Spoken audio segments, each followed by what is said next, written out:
Bismillahirrahmanirrahim. Assalamualaikum warahmatullahi wabarakatuh. Kembali kepada teori basis data 2 dengan bab 3 query lanjutan. Di bab 3 ini pokok pembahasannya yaitu subquery dalam penggunaannya, subquery dalam banyak kolom, pairwise comparison subquery, non-pairwise comparison subquery, penggunaan query dalam causal form, ekspresi scalar, korelasi subquery dan penggunaannya, serta penggunaan query dengan causal with. Nah, yang pasti tujuan belajar ini adalah satu, dapat menulis subquery dengan banyak kolom. Yang kedua, dapat menggambarkan dan menjelaskan karakteristik dari subquery pada saat mendapatkan nilai 0. Yang ketiga, dapat menulis subquery dalam causal form. 4. Dapat menggunakan scalar subquery dalam SQL. 5. Dapat menggambarkan tipe dari persoalan yang didapat dipecahkan dengan menggunakan subquery yang berkolerasi. Yang keenam, dapat menulis subquery yang berkolerasi. Yang ketujuh, melakukan update dan delete baris dengan menggunakan subquery yang berkolerasi. Selanjutnya, dapat menggunakan operator eksis dan non-eksis, serta yang terakhir dapat menggunakan causal with. Perlu diketahui pada bab ini terdapat 3 tabel yang kita gunakan, yaitu tabel departemen, di mana tabel ini akan berisi departemen ID, departemen name, manager ID, dan location ID. Dan ingat, departemen ID akan menjadi primary key-nya. Yang ketiga, yaitu tabel employer. Nama tabel employee ini sendiri akan berisikan employee ID, first name, last name, departemen ID. Dan ingat, employee ID akan menjadi primary key di dalamnya, serta departemen ID akan menjadi foreign key-nya. Dan yang terakhir adalah tabel job history. Pada tabel job history ini terdapat employee ID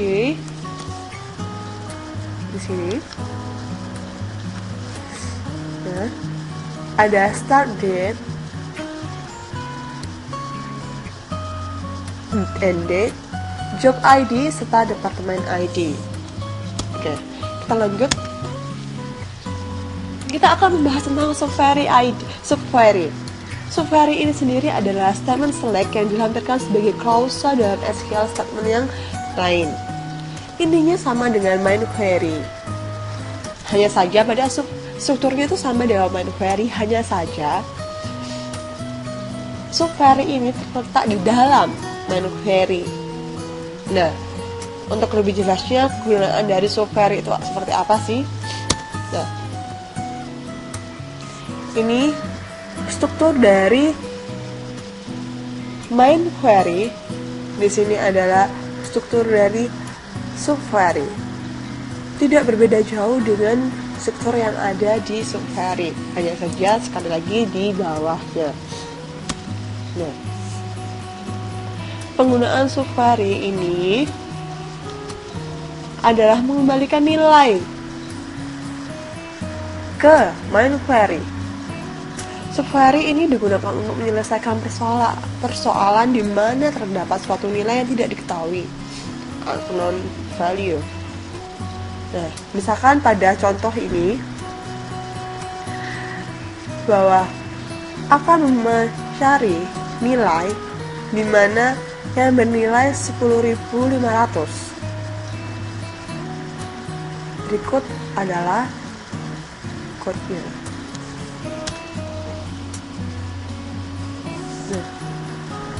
Query di atas akan menampilkan nama pegawai yang gajinya lebih dari pegawai dengan nomor pegawai 149. Lihat sebelumnya bahwa di sini di subquery dia mencari nilai 10.500 di mana yang dimiliki oleh employee ID 149. Employee ID ini memiliki nilai 10.500 yang akan dibandingkan ke main query. Jadi ini akan salary akan dibandingkan dengan nilai 10.500 dan akan muncul nama terakhir pada tabel employer yang memiliki gaji lebih dari 10.500. 10.500 ini didapatkan dari subquery. Gitu.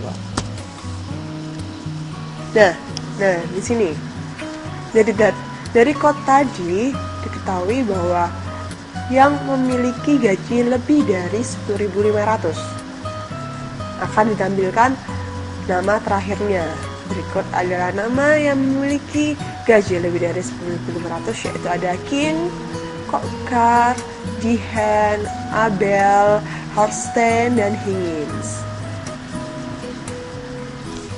Selanjutnya, subquery pada banyak kolom. Pada subquery dengan banyak kolom, tiap baris dari main query dibandingkan dengan nilai dari subquery multiple row dan multiple column. Berikut ini contoh perbandingan dengan banyak kolom dan baris. Ini adalah main query-nya. Dan ini adalah subquery dengan banyak kolom. Ada 2 kolom. Ini dan ini serta tiap baris.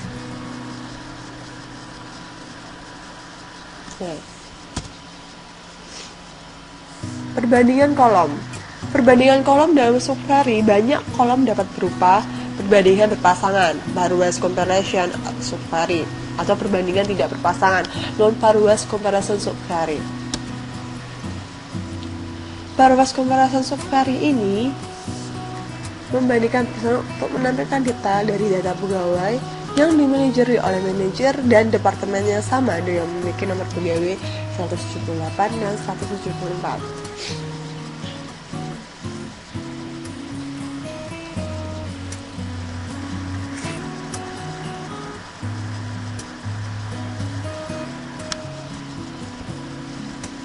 Pada main query, kita akan mengambil data employee ID, number manager ID, departemen ID pada tabel employer, di mana nanti manager ID dan departemen ID itu berada di dalam ID nomor 178 dan 174, dan nanti data 178 dan 174 ini tidak akan ditampilkan.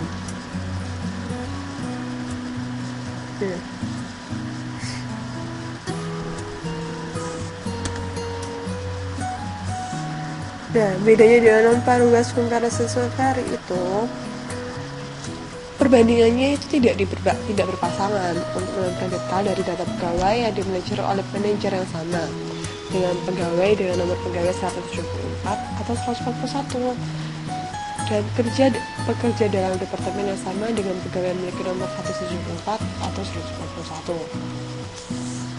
141. Berikut itu adalah contoh dari code-nya.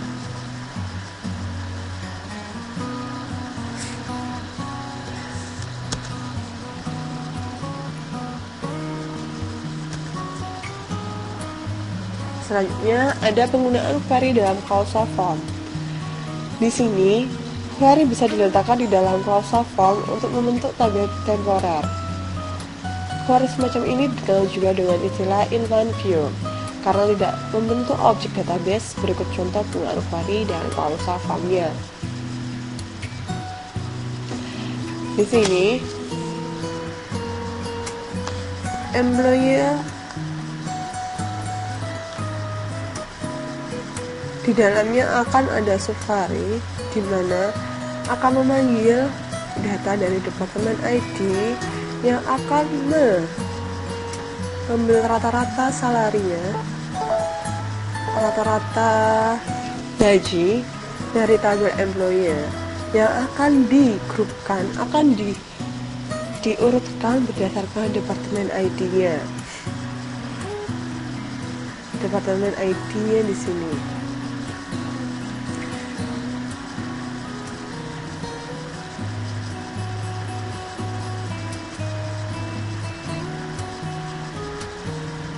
Di sini juga akan ditampilkan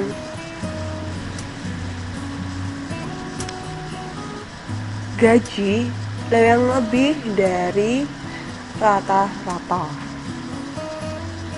Nah, inilah hasil dari seleksi tersebut. Paham kan? Sangat mudah. Selanjutnya, ekspresi skalar subvari.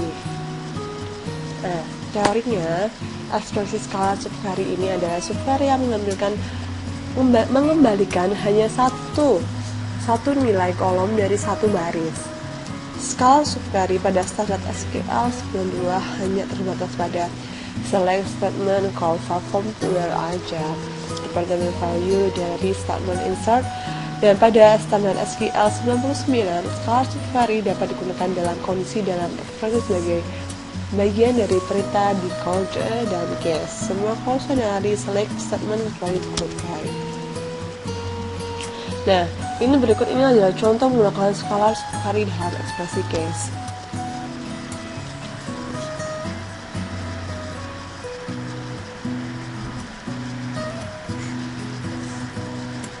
Pada contoh ini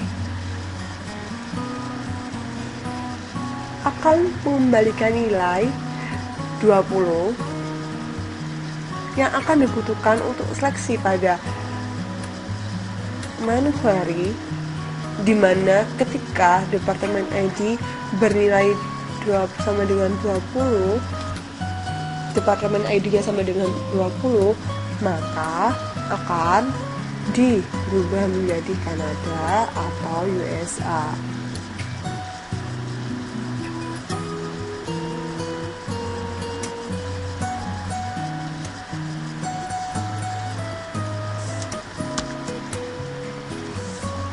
Korelasi subvari.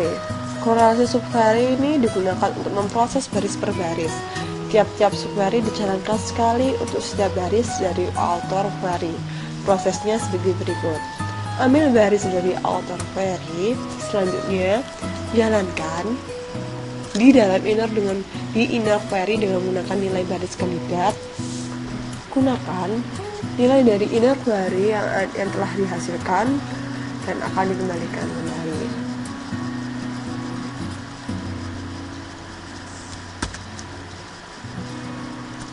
Berikut ini cara penulisan dari korelasi subquery. Contoh ini, berarti ini tabel dengan nama tabel yang akan digantikan outer. Kan di sini manggilnya outer, nggak ada satu itu. Nah, berikut ini contoh penggunaan korelasi subvari untuk mencari pegawai yang penghasilannya melebihi rata-rata penghasilan pada departemen tempat mereka bekerja. Nah, tadi kan kita udah diajarkan bagaimana cara menggunakan korelasi subvari, ya kan? Di sini nih digunakan. Employee-nya diganti dengan outer. Sama seperti sebelumnya, kita akan mencari data dahulu yang akan kita kirimkan kepada main query, ya kan? Data ini adalah akan mencari nilai rata-rata yang akan nantinya dicari data di main query, akan dicari data di mana penghasilan pada employer itu mana yang besar dibandingin rata-rata. Caranya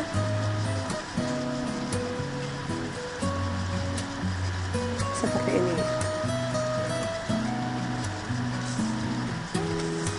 Jadi kita akan memanggil nilai salarinya, nilai gajinya yang akan kita rata-rata. Setelah itu kita akan bandingkan di sini, dan dari manufari akan ditampilkan penghasilan yang melebihi rata-rata. Nah, selanjutnya ini adalah contoh lain dari korelasi subvari, yaitu untuk menemukan pegawai yang pernah berganti job setidaknya 2 kali nih.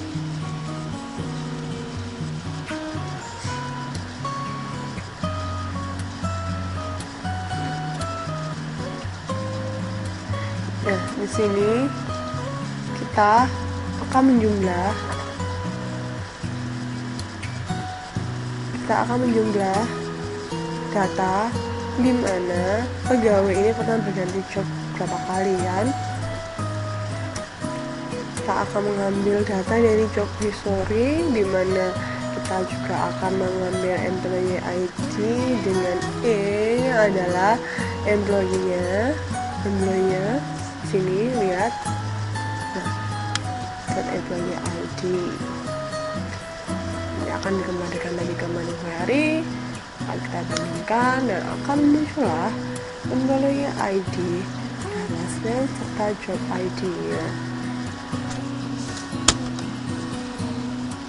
Korelasi subquery juga dapat digunakan untuk mengupdate baris pada suatu tabel berdasarkan pada baris dari tabel yang lain. Korelasi seperti itu dinamakan sebagai korelasi update. Berikut cara penulisan korelasi update.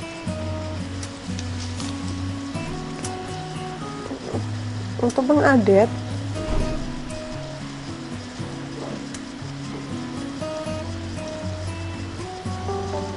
kita cari tabel di mana yang akan kita edit, kita setting kolomnya di mana, posisinya yang letaknya di mana, akan case-nya seperti apa. Lakukan denormalisasi pada tabel employee dengan menambahkan satu kolom pada tabel employee untuk menyimpan nama departemen. Nah, kalau seperti ini cukup dengan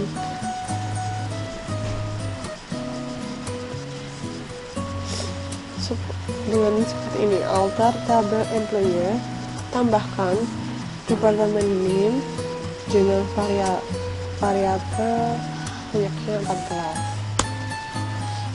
Nah, kemudian isi dari kolom nama departemen didapatkan dari tabel departemen dengan menggunakan korelasi update.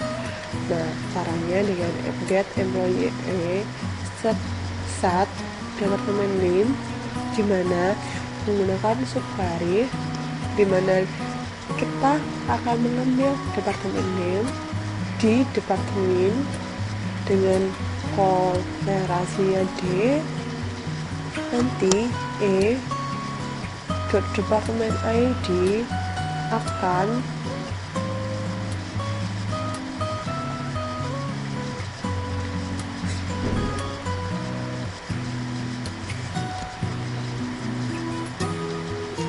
korelasi subquery juga dapat digunakan untuk menghapus baris pada satu tabel berdasarkan pada baris dari tabel yang lain.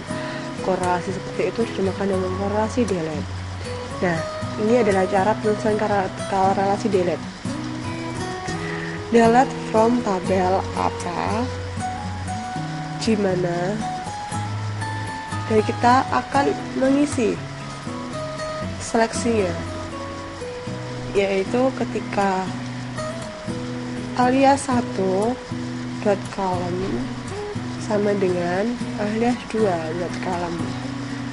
Nah, berikut adalah cara penulisan untuk korelasi delete.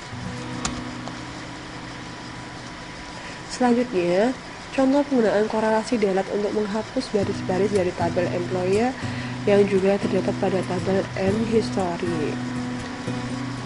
Nah, ini hapus from employee, di mana employee ID sama dengan select employee ID from employee history, dan employee ID sama dengan employee ID. Penggunaan operator axis dan not axis. Operator axis dan not axis ini digunakan untuk mengunci keberadaan dari baris dalam kehidupan hasil dari subquery. Jika ditemukan, maka pencarian tidak dilanjutkan dengan inner query dan kondisi ditandai dengan true. Jika tidak ditemukan, maka kondisi ditandai false dan kondisi pencarian dilanjutkan dalam inner query. Nah, berikut adalah penggunaan operator axis untuk mencari pegawai yang memiliki sedikitnya satu orang bawahan.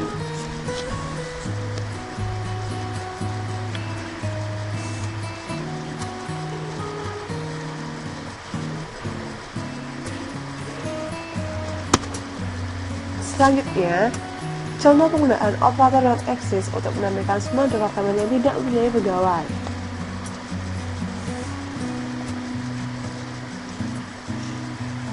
Untuk strukturnya tidak jauh berbeda dari awal sampai terakhir.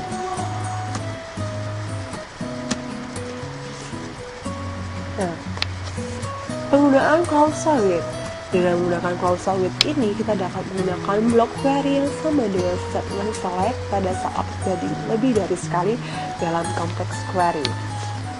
Causal with ini mendapatkan hasil dari block query dan menyimpannya dalam table space temporer kepunyaan besar.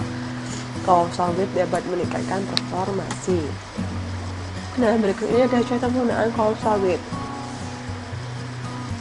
Nah, contoh penggunaan causal with di atas digunakan untuk menampilkan nama departemen dan total gaji. Nama departemen dan total gaji untuk setiap departemen yang memiliki total gaji lebih besar dari gaji rata-rata pada sembarang departemen. Jadi pada semua departemen. Nanti di sini juga akan diurutkan berdasarkan departemen name-nya. Pertama, departemen total ini akan dibandingkan dengan menampilkan hanya yang memiliki lebih dari rata-rata gaji.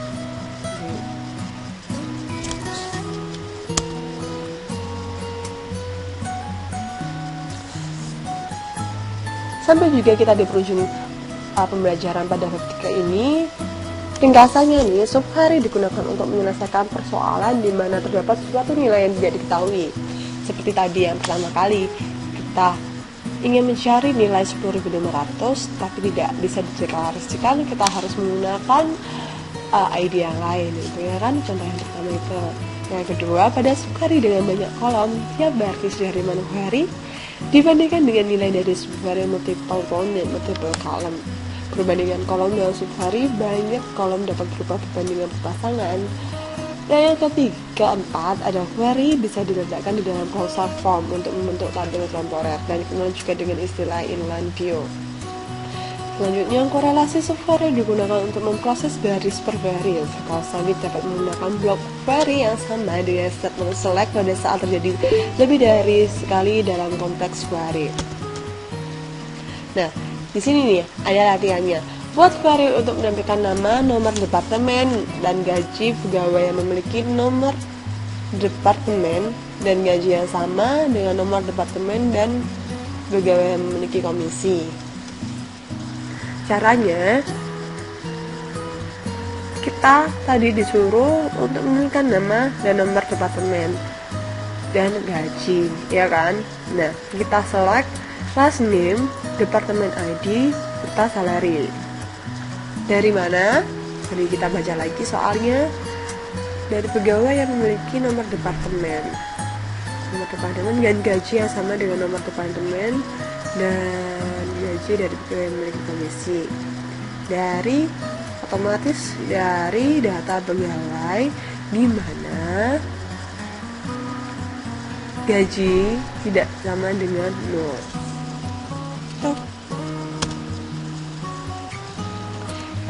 Yang kedua, buat query untuk menampilkan nama pegawai, nama departemen, dan gaji dari pegawai yang memiliki gaji dan komisi yang sama dengan gaji dan komisi dari pegawai yang memiliki location ID 7.700.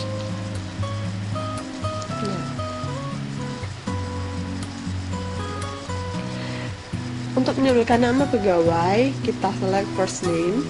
Nama departemen, kita select department name, dan gaji, salary dari pegawai yang memiliki gaji dari pegawai. Jangan lupa untuk memanggil departemen karena ini akan berhubungan di mana departemen ID sama dengan departemen ID dan gaji di dalam gaji from employer departemen D di mana departemen ID employer sama dengan departemen ID dan lokasi ID-nya sama dengan 700. Nah, buat Subhari untuk menentukan nama pegawai, tanggal mulai masuk kerja, hire date, dan gaji untuk nomor.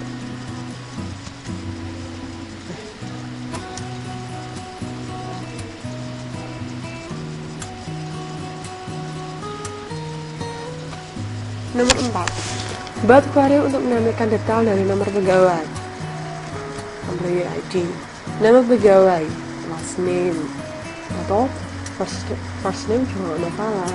Dan nomor pegawai yang bertempat tinggal di kota yang dengan namanya P, di mana departemen ID employer sama dengan departemen ID pada departemen, dan location ID di departemen sama dengan location ID.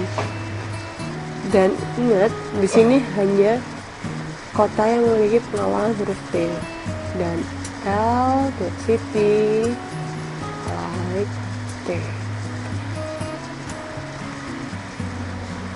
Selanjutnya, buat Subhari untuk menampilkan data semua pegawai yang memiliki gaji lebih dari rata-rata gaji pada departemen tempat mereka bekerja.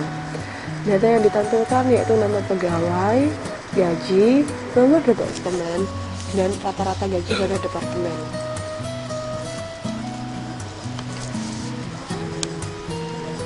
Select last name, salary, departemen,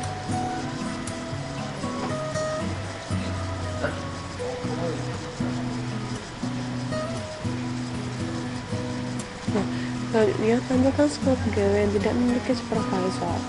Cara pertama yaitu dengan menggunakan operator not exist, dan B, apa perusahaan dapat diberikan dengan menggunakan operator not in. Jika bisa, bagaimana caranya, dan jika tidak bisa, mengapa. Select last name from employer, not exist, select last name from employer, di mana manager ID sama dengan employer.manager ID. Buat Subhari untuk menampilkan nama pegawai yang gajinya kurang dari rata-rata gaji pada departemen tempat ia bekerja. Kita select last name, salary departemen, dan rata-rata dari employer, dari pegawai. Kita ambil datanya dari departemen ID, kita rata-rata gajinya, dan dari employee tadi, pegawai, data pegawai, kita grupkan berdasarkan departemen ID-nya, di mana employer dan departemen ID sama dengan departemen ID pada departemen. Dan jangan lupa di sini employers gaji pada pegawai lebih besar rata-rata pada employer, rata-rata pada departemen, yang akan kita urutkan berdasarkan rata-rata pada departemen. Dan selanjutnya ada buat query untuk menemukan nama dari pegawai yang memiliki satu atau lebih kolega teman satu departemen, di mana kolega tersebut masuk lebih akhir tapi memiliki gaji lebih tinggi. Nah, sini kita akan mengambil data namanya saja. Kita ambil dari data pegawai, di mana nanti akan ada departemen berhubungan dengan departemen ID. Di departemen ID ketika employer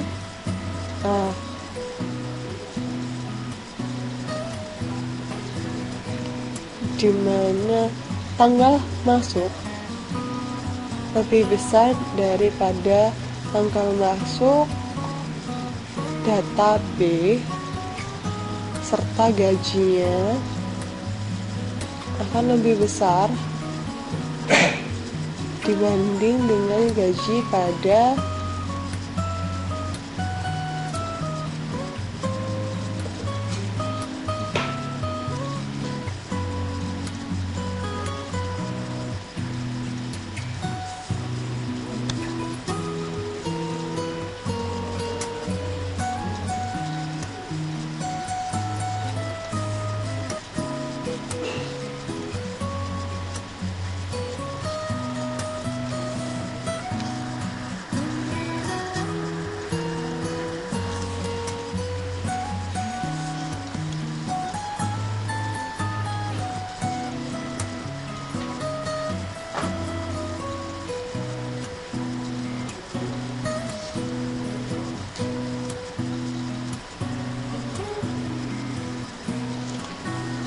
sekian dari saya. Apabila ada salah kata,